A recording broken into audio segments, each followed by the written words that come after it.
आपके हाथ में कंकड़ पत्थर है और कहीं हीरा पड़ा है और हीरा आपको दिख जाए तो कंकड़ पत्थर छोड़ना पड़ते हैं या छूट जाते हैं? विचार करिए।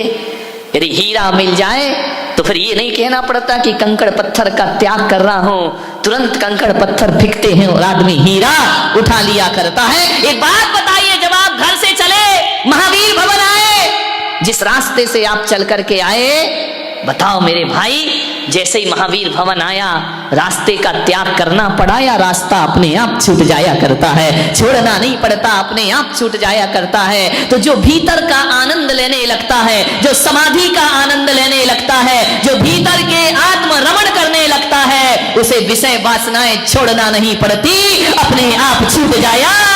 त्याग तपस्या किसे कठिन लगती है? जो भीतर से प्रभु का, परमात्मा का आनंद नहीं लेता, उसे कठिन लगा करती है। और जो भीतर से आनंद लेता है, मैंने अभी फादर बैठे हुए थे, मैंने कमरे में पूछा 10 उपवास किए, आपको कैसा लगा?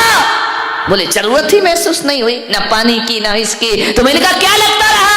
बोले बस महाराज से कहा कि साधना करना है, ध्यान रखना। आज इनकी साधना यदि सफल हुई है तो इसलिए नहीं कि इन्होंने त्याग किया, बल्कि इसलिए सफल हुई कि इन्होंने मेरे वचनों का सम्मान किया, इसलिए उनके जीवन में साधना सफल हो जाती। भीतर की लगन लगी हो। लोग कहते बड़ा कठिन है, बड़ा कठिन है धर्म करना, त्याग करना खाक कठिन है। एक बात बताओ, यदि आप किसी महिला से कहो कि 10 किलो का पत्थर लेके आप पहाड़ पे चढ़िए, कठिन है या सरल है? 10 किलो का पत्थर हाथ में लेके, सिर पे लेके पहाड़ चढ़ना, पत्थर तो छोड़ो, अटैची उठाना बहुत कठिन है। शिखर जी जाओ, अपना ही शरीर भारी लगने लगता है चढ़ते चढ़ते कि यार ये शरीर भी अलग हो जाए तो मैं आराम से चढ़ जाऊं। विचार करिए, 10 किलो का पत्थर लेकर एक महिला पहाड़ पे चढ़ना कठिन काम है। पहाड़ तो बहुत बड़ी बात है, 10 किलो का पत्थर लेके दूसरे मंजिल पे पहुंचना कठिन काम है। वहां भी लिफ्ट ढूंढना पड़ती है कि हमसे ये वजन उठने वाला 10 किलो का पत्थर एक पहाड़ पे लेके चढ़ना बहुत कठिन काम हुआ करता है, बहुत कठिन काम हुआ करता है। लेकिन मैं आपसे पूछ रहा हूं, पत्थर भारी है, पत्थर का वजन है, लेकिन एक बात बताओ बारामती वालों, 10 किलो का बच्चा लेकर जब आप मां चढ़ती है तो भारी लगता है या हल्का लगता है? विचार करिए। बच्चे में वजन हल्का हो जाता है, पत्थर में वजन भारी हो जाता है। पत्थर लेके चढ़ना कठिन है, लेकिन बच्चे को लेके चढ़ना, वजन दोनों का एक सा है। 10 किलो का बच्चा भी है और 10 किलो का पत्थर भी है। कौन सी चीज भारी है और कौन सी चीज हल्की? मम्मी बोले कि जा बेटा दवाई लिया, अरे सो जाओ ना, सुबह कुछ लगा लो, बाम आम विक्स लगा लो, चल जाएगा काम। अब इतनी रात को कहां जाऊंगा मैं? चला जा, देख मेरी तबीयत खराब है। अरे सो जाओ मम्मी, सुबह ले आऊंगा, इतनी भी खराब नहीं है, सो मैं नहीं जा सकता, मैं थक गया हूं, मेरे से कुछ नहीं होगा। ध्यान रखना, एक माँ की दवा लाना है। बच्चे 1000 बहाना बनाते हैं और रात को 12 बजे यदि पानी भी गिर रहा है, सन्नाटा है रात का, और कोई चोरी बुला ले, फिर क्या करेगा? बोलो जाएगा या नहीं जाएगा? बोलो बोलो। अरे बुजुर्गों तुम भी बताओ यार, तुम सब कर चुके हो ये कर्म, बच्चों की तरफ काहे को देख रहे हो? ध्यान रखना, जाएगा या नहीं जाएगा? रात को 12 बजे मिलने जाएगा, मम्मी कहेगी मत जा बेटा रात में, मम्मी बहुत जरूरी काम, मुझे जाना है, झूठ बोलेगा लेकिन जाएगा। ध्यान रखना, तब पानी नहीं दिखता, तब रात नहीं दिखती, तब नींद नहीं दिखता। मानने कहने का अर्थ इतना ही है, जुड़ाव होना चाहिए। यदि आपका लगाव, आपका अटैचमेंट जिसके प्रति ज्यादा है तो एक बात ध्यान रखना, उसके अवगुण भी गुण ही लगते हैं, और जिससे लगाव नहीं है उसके सद्गुण भी अवगुण जैसे लगा करते हैं। मन को वश में। एक बात याद आती है, छत्रपति शिवाजी इस महाराष्ट्र के हुए महान योद्धा, अद्भुत शौर्य था उनके पास। शिवाजी महाराज, ध्यान रखना, हिंदुत्व में प्राण फूंक दी जिन्होंने, भारत के स्वाभिमान को शौर्य प्रदान कर दिया जिन्होंने, ध्यान रखना। वो राजा, वो छत्रपति शिवा एक दिन किसी स्थान पर रुके थे, रात्रि में विश्राम कर रहे थे कि कोई एक बहुत सुंदरी रूप लावण्य की धनी खिड़की से उनके कमरे में आ गई। उसने शिवा को देखा, आसक्त हो गई शिवा पर। इतना शौर्य, इतना पौरुष जिसके अंदर हो, इतना स्वाभिमान हो। शिवा जी रात में उठे, उन्होंने कहा तुम यहां कैसे आई और इतनी रात में तुम्हारा आना उचित नहीं है मेरे कक्ष में, अभी यहां से निकल जाओ। उस महिला ने कहा मैं जा नहीं सकती हूं, मैं बड़ी मुश्किल से तो आई हूं। शिवा ने कहा क्या कहना चाहती हो? बोले मैं तुम पे आसक्त हूं, मैं तुमसे आसक्त हूं, तुम्हारा आलिंगन चाहिए। शिवा ने कहा क्या कह रही हो तुम? बोले शिवा मैं तुम पर मोहित हूं, तुम्हारी कायल हूं, तुम्हारे कृत्यों की प्रशंसक हूं, मैं तुमसे प्रभावित हूं। क्या चाहती हो? यही चाहती हूं कि मैं अपनी कोख से तुम्हारे जैसे बेटे को जन्म दूं, यही मेरा अभिप्राय है। केवल मैं एक मां बनना चाहती हूं तुम्हारे बच्चे की, तुम्हारी कोख में, अपनी कोख से तुम्हारे जैसा बेटे को जन्म। शिवा ने कहा कि तुम क्या कह रही हो? मेरे माध्यम से तुम्हारी कोख में औलाद मेरे जैसी हो? मां जरा ये तो बता, कोई जरूरी थोड़ी है कि महापुरुषों के घर में महापुरुष ही जन्म लेते हो। कोई जरूरी नहीं है कि निकृष्ट घर में महापुरुषों का जन्म ना होता हो। एक बात याद कर, तुझे मेरे जैसा पुत्र चाहिए? हाँ शिवा मुझे तुम्हारे जैसा पुत्र चाहिए। तो इसके लिए इतना इंतजार क्यों करना? बड़ी आनंदित हुई, प्रसन्न हो गई कि शिवा तैयार। शिवाजी ने कहा कि ठहरो, इतनी देर इंतजार क्यों करना? 9 महीने तू गर्भ में पालेगी, बड़ा करेगी, जन्म देगी, पुत्र की जगह पुत्री हो गई तो भी बोली चलेगा, पुत्री भी चलेगी, लेकिन वीर होना चाहिए, वीरांगना होना चाहिए। शिवा ने कहा इतना इंतजार मत कर। और शिवाजी उठे अपनी सैया से और उसने कहा कि तेरा एक ही स्वप्न है ना कि मेरे जैसे पुत्र की मां बनना? तो शिवा ने उसके चरण पकड़े, बोले आज से तू मेरी मां और मैं तेरा पुत्र हूं। इसके लिए इतना लंबा कुछ करने की कोई जरूरत नहीं। आज से तू मुझे अपना पुत्र मान और मैं तुझे अपनी मां का दर्जा दिया करता हूं। मांगेगा सोचना।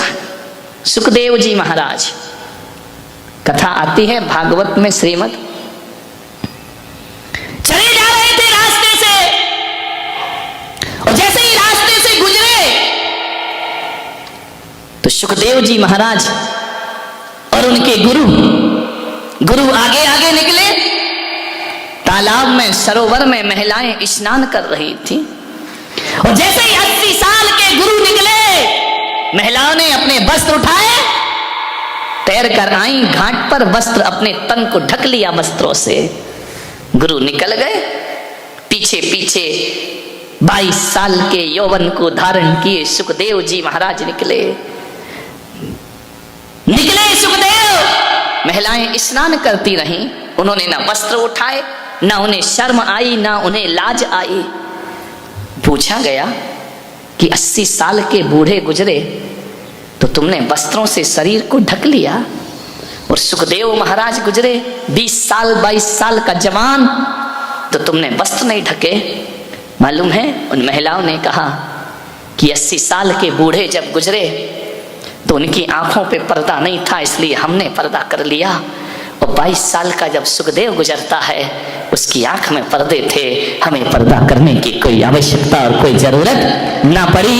यदि वो नैनों के पर्दे डाल लेते तो हमें पर्दे उठाने की जरूरत। एक आदमी आया, बोले महाराज आप नग्न रहते हैं, आप दिगंबर हैं, आप कपड़ा नहीं पहनते हैं, ये अच्छा नहीं लगता है। मैंने कहा कौन कहता हम कपड़े नहीं पहनते? मैं कपड़े नहीं पहना हूं मेरे भाई, कौन कहता कपड़े नहीं पहना? तुम्हारे कपड़े तो धागों से बनते हैं, तुम्हारे कपड़े किसी मील में बना करते हैं। ध्यान रखना, हम नंगे नहीं हैं। लोग कहते हैं कि जैन मुनि नंगा होता है, जैन मुनि नंगा नहीं होता। ये भेष जो हमारा है ये भेष नहीं है, ये नग्नता कोई भेष नहीं है। और न हम नंगे हैं, नंगे तो वो होते हैं जिनके वस्त्र के बाद भी वासना जिसके अंदर होती है वो नंगे हुआ करते हैं। मेरे भाई ध्यान रखना, हम नंगे थोड़ी, और ये हमारा कोई भेष थोड़ी है, ये दिगंबर भेष नहीं है मेरे भाई, दिगंबर भेष नहीं, बल्कि दिगंबर एक साधना हुआ करती है, तपस्या हुआ करती है। एक बात याद रखना, कौन कहता है हमने कपड़े नहीं पहने हैं? हमने पहने, हमें नंगा थोड़ी कहा जाता है। हम जैन नंगे साधु नहीं है, हमें दिगंबर साधु कहा जाता है, दिगंबर कह करके बुलाया जाता है। हम दिगंबर मुनि हैं, नंगे महाराज नहीं है। ध्यान रखना, प्रशांत रूपाए दिगंबराए देवादि देवाए, नो हम दिगंबर हैं। ध्यान रखना, दिगंबर कौन होता है? जिसने दिशाओं के अंबर पहन रखे हो वो दिगंबर हुआ करता है। और नंगा कौन होता है? जिसके पास कोई अंबर नहीं हुआ करता है। ध्यान, हमारे पास तो अंबर है ना, किसी के पास श्वेत अंबर है तो श्वेतांबर हो गया, किसी के पास पीला अंबर है पीतांबर हो गया, किसी के पास लाल अंबर है रक्तांबर हो गया। और दिगंबरों के पास दिशाओं के अंबर है, इसलिए वो दिगंबर हैं जिनमें नंगपन हुआ करता है। हमारी निगाहों में तो साधना की मर्यादा हुआ करती है। एक बात याद रखना, जो कपड़े कमरे में बंद होके उतारे जाते हैं वो वासना होती है, और जो कपड़े भरी समाज में उतारे जाते हैं वो साधना हुआ करती है। ये साधना है मानने में। एक बात बताओ, जब एक तो तुम छोटे थे, बहुत छोटे, बहुत छोटे, ये धवल सेठ की लड़की से भी छोटे है ना, वो मेरी कट्टर शिष्या है बारामती में, ध्यान रखना। और कोई हो या नहीं हो, वो बहुत कट्टर है, चुटकी, ध्यान रखना। छोटे छोटे, जब आप छोटे थे, एक बात बताइए, आप नंगे नहीं घूमे? बोलो, घूमे या नहीं घूमे? घूमे हो ना छोटे में? फादर नंगे रहे छोटे में, क्यों थे? उस समय बुरा क्यों नहीं लगता था? और उस समय जो तुम्हें देखता था उसे बुरा लगता था क्या? नहीं लगता था। क्यों? क्यों नहीं लगता था? क्यों हर कोई मां बहन उसे गोद में उठा लिया करती थी? क्योंकि उसके अंदर विकार नहीं थे। ध्यान रखना, क्या नहीं था उस बच्चे में? वासना नहीं थी, विकार नहीं थे। ठुमक चलत रामचंद्र बाजत पैजनिया, ये रामचंद्र हो, कृष्ण हो, महावीर हो, बचपन में छोटे से ठुमक ठुमक चला करते थे, लेकिन वस्त्र नहीं होते थे। जो लेता था गोद में उठा लेता था, नव यौवना गोद में उठा लेती थी, बालिकाएं गोद में उठा लेती थी, बड़े गोद में उठा, कोई शर्म नहीं थी, कोई हया नहीं थी। उस समय शर्म क्यों नहीं आ रही थी? बोलो, क्योंकि हमारे अंदर विकार नहीं थे। अब शर्म क्यों आती है? बोलो, हमारे अंदर क्या है? वासना है, विकार है। ध्यान रखना, बचपन में नंगे घूमे तो विकार नहीं थे, तो शर्म नहीं लगती थी। और मैं तो कहता हूं कि यदि वो बचपना यदि बड़े में होकर के आ जाए और विकार निकल जाए, तो आप वस्त्र इसलिए पहने हैं कि आपके अंदर विकार हैं, और संत इसलिए वस्त्र नहीं पहनता, वो बालक की भांति निर्विकार हुआ करता है। क्योंकि दूरियां और मकानों की निकटता से कोई निकट नहीं हुआ करता है, मन की दूरियां से आदमी दूर होता है, और मन की निकटता से आदमी निकट हुआ करता है। रूस हमारा मित्र है, पाकिस्तान बहुत दूर है, बाजू में रहकर भी हमारे पास नहीं है वो। मानने सोचना है आपको, ऐसी बहू बनो, बहुओं बेटियों, तुम्हें बुरा नहीं लगना चाहिए। ऐसी बहू बनो, ऐसी बहू बनो, बिखरे हुए परिवार को जोड़ने का काम करो। ध्यान रखिए, ये फूलों की माला को सजाने का काम करिए। सारी जगत में तुम्हें सम्मान मिलेगा, स्नेह मिलेगा, प्यार मिलेगा। ऐसी बहू बन करके दिखाओ, आदर्श बहू बन करके दिखाओ। ऐसी बहू बन के क्या होगा? डोला ससुराल में रखा, हम आई एम सेपरेट सेपरेट, तुम अलग और हम अलग। ये कहानी कभी पीहर में घटेगी तब तुम्हें आंसू बहाना पड़ेंगे, क्योंकि तुम्हारे माँ के घर में भी एक बहू आने वाली है। ध्यान रखना मान्यवर, मैं जानता हूं दो देवरानी जिठानी को इतना प्रेम था उनके भीतर, इतना प्रेम कि सगी बहनें भी क्या प्रेम करेंगी, इतने प्रेम से रहती थी। कभी कभी भाइयों में तो नोक झोंक हो जाती थी, लेकिन देवरानी जेठानी में नोक झोंक नहीं होती थी, एक दूसरे के साथ रहा करती थी। एक दिन देवरानी बड़ी दुखी थी, उदास थी, आंखों में आंसू थे, उसका मन अनबना था। जिठानी ने एक दिन देखा कुछ ना बोली, 2 दिन देखा कुछ ना बोली, महीने भर हो गए। जिठानी ने कहा इधर आ, 1 महीने से तेरा मन नहीं लग रहा है, मैं देख रही हूं तेरे चेहरे पर उदासी है, बता तुझे क्या तकलीफ है। कभी पूछ लिया करो घर में कोई उदास हो तो, ऐसा नहीं कि अपना काम बनता और भाड़ में जाए जनता नहीं। पूछ लिया करो, कभी सास उदास हो तो पूछा करो, कभी देवरानी उदास हो तो बात कर लिया करो। पूछने से तुम किसी की समस्या का हल नहीं कर पाओगी, लेकिन उसका मन तो हल्का कर दोगी ना।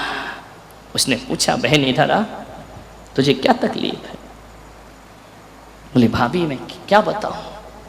बोले नहीं तुझे बताना पड़ेगा, ये उदासी मुझे बर्दाश्त नहीं होती है। तू तो खिलखिलाती थी, हंसती थी, ऐसी उदासी क्यों करती। इतना प्रेम था दोनों में कि जिठानी अमीर परिवार से थी और देवरानी गरीब परिवार से थी।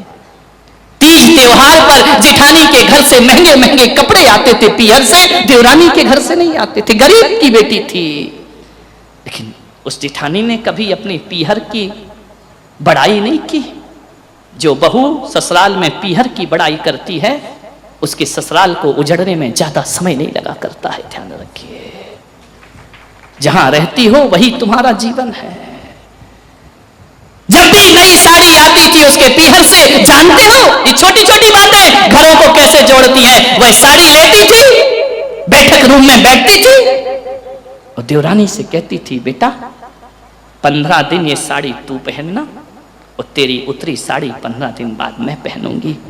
अरे जिन देवरानी जिठानी में इतना प्रेम है, मैं तो कहता हूं उस घर में शनि भी आएगा तो आकर के दरवाजे से वापस लौट जाएगा। किसी की कुदृष्टि नहीं लगती है दरवाजे के सामने काली मटकी लटकाने से।